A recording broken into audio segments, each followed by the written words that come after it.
this wave of selling which has started 2 weeks ago, it's real and it's here to stay? No, there are many reasons for the sell-off that is happening. And some bit of everything is true. So advanced tax over fluffiness in some parts of the market, some of the technical reasons which are associated with end of the year and so on. But for people who were hoping for a correction to happen, this is godsend. The growth of the country stays strong, the reform momentum stays strong. Globally, every market is good. Our own large cap part is good. So it is the smaller mids and smalls which are having trouble in the marketplace. So I think wherever one has confidence, this has got sent opportunity to accumulate. Parallels have been drawn that okay, this correction is in small and mid cap stock is like what we saw in 2018 when the correction kicked in, and then it really decimated the mid and the small cap space for a couple of years. Do you see a repeat of 2018? See, if you look at that period, actually not only 18, but from 11 till 21, there were no 3 years wherein mid and small had consecutive earning increases on the index. So one, looked at this space with hope that smaller companies will grow faster, and the next year itself, the hopes were dashed. Now from 20, we have got 4 years of consecutive strong growth in the space. The strong growth has happened because some newer themes have emerged and they look like sustaining.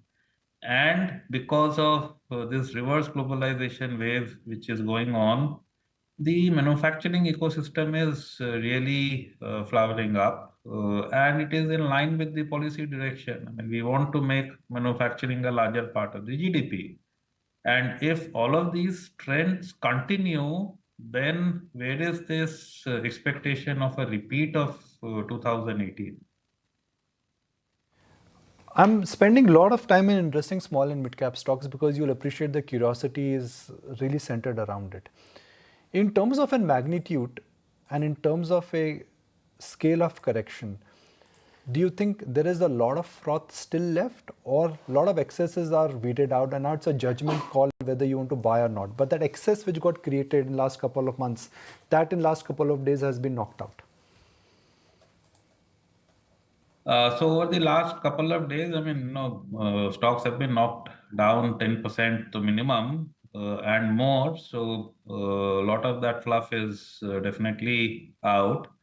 But even before that, if our thought was if the earnings delta of small over mid and mid over large sustained deeper into the future, even at the before correction valuation for a long-term investor, this space would have made more money than the larger cap part of the market, as long as the quality of business was good, was frankly our thought. What's been your portfolio strategy? I mean, in this market, are you looking at place to hide, or are you still looking at pockets where there's earnings visibility? Are you going for value, or are you still backing up growth? We are very focused on growth. We are a quality and a growth focused house. Whichever space in the market you see growth in earnings sustaining at levels higher than the index for 3 to 5 year kind of a period, you should expect to find that in all of our portfolios. So We are very growth focused. so I mean, we'll put your declared portfolio right out there. It's in the public domain. Very large exposure to banks. I can see there is autos. These are two themes which you backed for many years. So maybe if you're looking at a different portfolio, we have been seriously underweighted banks for over a year now. I think underweighting banks and not being there in large IT and being elsewhere has been the single biggest source of alpha for us. So last year, banks didn't function, IT didn't, the larger banks, larger IT did not function, and chemicals did not function. Apart from it, practically the whole market did well. We had some chemicals, but we did not have large IT and banks. So that was the single biggest source of alpha from omission perspective. The old schemes. Uh, let's understand one theme which, as a house, Motilal Oswal AMC is always, in a sense, endorsed, and that's autos. And last couple of months have been good for autos, but now cracks are opening up, whether it is in the PV space or whether it is in the tractor space. How do you see this pocket moving? Right, so in autos, our thought has been to look at where growth will sustain longer, stronger. So we are less with, or almost not there with ICE engine players. We are more with electric vehicle players, or players where electric vehicles are increasingly a larger part of total. There is no pure electric player in the market as yet. And we are there with some of the autocomp guys. Once again, trying to be away from ICE engine focused players. Point taken, but you said you are underweight banks, if I have it right. What would make you change your view? Because on valuation perspective, that's only one area which looks still having a bit of an upside because rest of the market has run up. So given the interest rate scenario, given how other things are likely to pan out, what would make you change your view on banks? So banks for a long while delivered earnings growth in excess of the index earnings growth. That is changing. If our thesis is that this year we should expect to see a rate decline, well, deposit rates are not declining, and the expectation is that one would see a NIM correction. Two, if the credit growth can only be lower than deposit growth, that is one parameter that everybody is focused. And deposit growth is like 10, 12, 13%.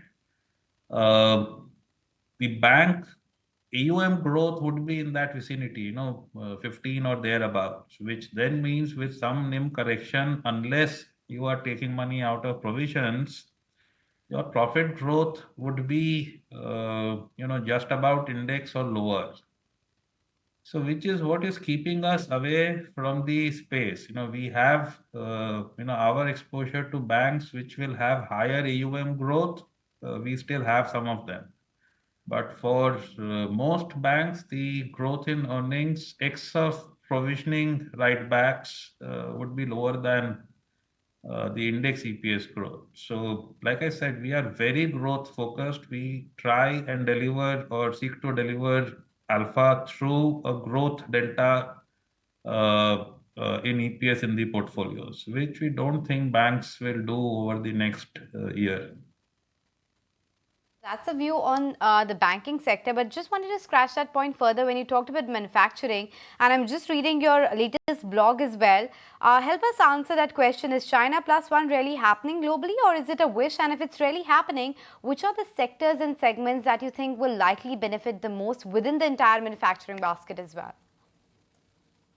So once again, taking support of where the policy is taking us, electronic manufacturing, that ecosystem from zero is being scaled up massively.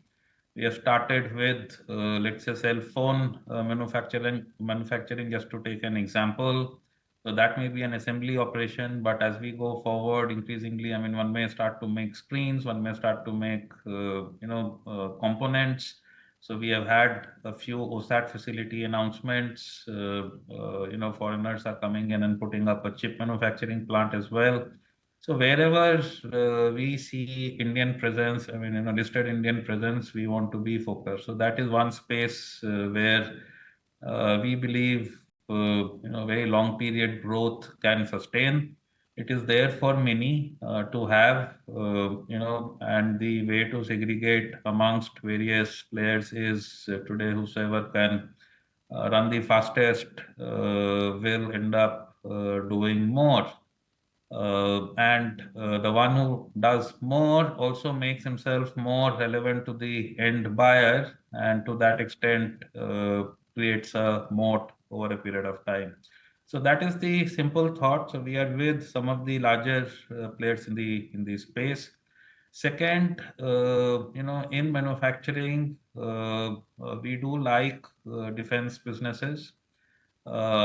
This is a theme which we believe is multi-year. Uh, there was a period when we had peace around the world, and the thought was all issues can be sorted out diplomatically, and the whole defense spending globally was going down. Now that thought has reversed. So it is not only India, it is around the globe that you are seeing defense expenditures going up. And I would say by extension, these businesses are also looking better in the markets. I just want to mark what's going on within the broader universe. Prateek, allow me a second. You've got the mid and the small caps, and who knew? Just at 9:15, we were looking at an underperformance, and already it's up by about 0.5%. So a smart recovery has kicked in. Zomato is active. Just pull up some of these intraday charts for a moment. Swan Energy, for instance. Take a look at some of those beaten down Adani Group stocks as well. They're seeing a recovery. Adani Green, for instance, something like an Engineers India, Garden Reach. All of those stocks within the Nifty 500 are active in trade today. And I'm just pulling up winners as well within the Nifty Mid-Cap Index because it's noteworthy. The likes of an Ipca Labs, a Dr. Lal Path Labs, Nalco, Vodafone Idea, etc. All of those stocks seeing a recovery. So Prateek, on that positive note, I think we'll say thanks for joining in and sharing with us your outlook on the markets. If you like this video, then like, share and subscribe to ET Now.